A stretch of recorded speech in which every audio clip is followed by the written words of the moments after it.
In this Nuage tutorial video, we're going to talk about range selection using the Nuage master unit and the scroll wheel. So in a previous tutorial, we talked about object selecting and how you can use the wheel to select individual objects.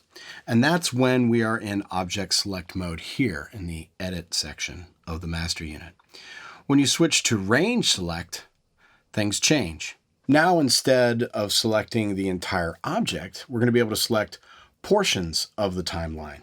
Whether there's audio on them or not, we're going to be able to select sort of any amount of range on the timeline. So let's take a look, see what that looks like. So if I switch to range select mode, and I have the top track selected there, A25, and I press the select button and rotate the scroll wheel, you can see the blue highlighted area of the track becoming selected. That is the range selection. If I do it again, I can select backwards and forwards from my start point. So if I want to trim the selection, either the head or the tail, I can use the trim head and trim tail buttons here on the master unit to do that. So let's say I move the cursor over here and I press the trim head button. Now the range selection has been extended. The beginning of the range selection has been extended all the way to the cursor position. Same way I can do that here at the end, trim tail. Now, of course, I can hold the trim tail button and have a free range edit of the tail. Same with the head.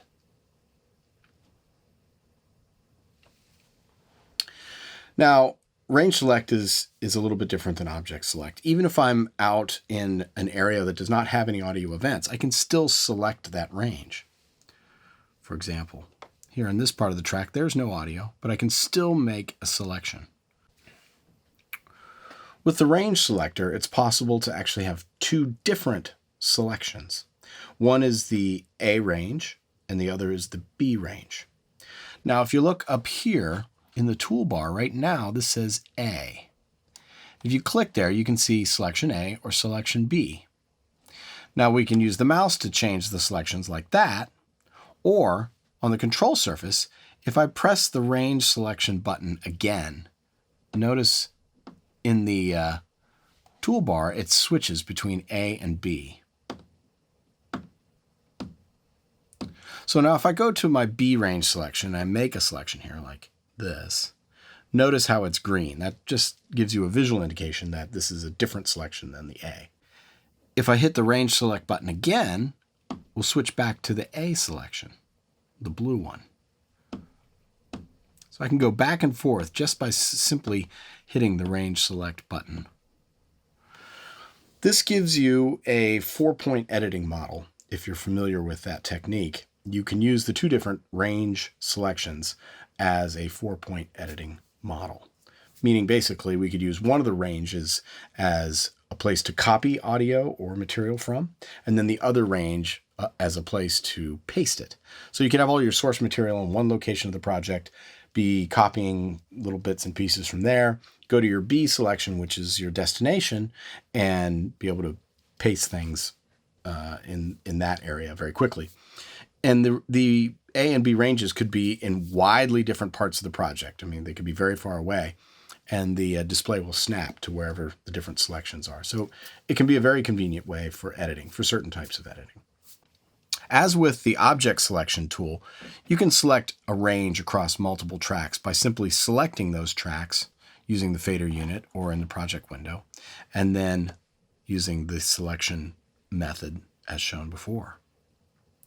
If I switch to the A selection, now I can select across two tracks. While there is no auto select for range, you can use the range selection tool during playback, and this can be quite handy. So let's see here. Let's start playback right here. And I'm in range select mode. There is no auto select, and we can leave it on. It doesn't really matter. During playback, if I press the select button, the range selection will begin. And then whenever I'm ready to end the selection, I can let go. If I want to make a new one, press the button again, let go at the end of the selection. This gives you a method to make selections using your ear as opposed to your eye. You could be listening to the material and know where your in point is and where your out point is just by pressing the button. The range tool can also be used in conjunction with scrub and shuttle. So if I turn the scrub button on, and I'm scrubbing through this audio here, I can use that in conjunction with the select key to actually hear what I'm scrubbing to and make that the selection point as well. So that can be a handy feature. Also with shuttle, if I use the select key, I can make selections using the shuttle mode. Notice that whatever I do to select using the A selection, it doesn't affect the B selection. The B selection will be left alone. If I want to do a different selection in B, I can select one track in B, but also go back to the A and see both tracks in A.